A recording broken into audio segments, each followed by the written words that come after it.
আমাদের শরীরে 7টি চক্র আছে। এই চক্রগুলো আসলে লোটাস পেটাল দিয়ে রিপ্রেজেন্ট করা হয়, অর্থাৎ পদ্ম পাপড়ি দিয়ে রিপ্রেজেন্ট করা হয়।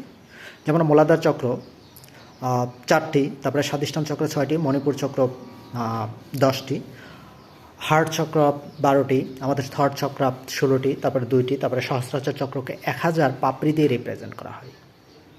এটা কারণ হলো রিসার্চে দেখা গেছে যে পাপড়িগুলো আসলে হিট জেনারেট করতে পারে, পাশাপাশি এরা লাইট গড এনার্জি জেনারেট করতে পারে, যার কারণে এই হিট এবং গড এনার্জির কারণে আমরা কিন্তু আসলে সার্ভাইভ করি, বেঁচে থাকি।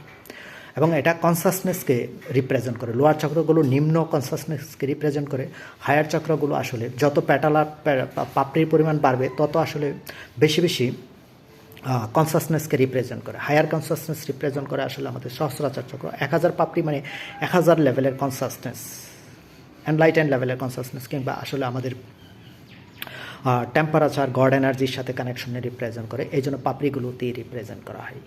এছাড়া এই পাপড়িগুলো আমাদের বডি থেকে হিলিং করতে পারে, এবং এই পাপড়ি, এই পদ্ম পাপড়ির পানি যদি আসলে ছিটিয়ে দেওয়া হয়, ঘর থেকে নেগেটিভ এনার্জি চলে যায়, এবং আমাদের বডিতে যত নেগেটিভ এনার্জি আছে, আমাদের বডিতে ন্যানাইট, গ্রাফাইট, ন্যানো টেকনোলজি, যত ধরনের রেডিয়েশন আছে সেগুলোকে ক্লিন করে। এই জন্য আসলে এই পাপড়ির এত গুরুত্ব, এই প্যাটালার এত গুরুত্ব। এবং ওয়ার্ম ব্লাডেড, গরম রক্তের সকল প্রাণীরই আসলে এই চক্র থাকে, তার মানে এই পদ্ম থাকে, পাপড়ি থাকে। এই পদ্মগুলো যত ক্লিন হবে তত আসলে আপনি হায়ার ডাইমেনশন, বিশুদ্ধতার দিকে যাবেন।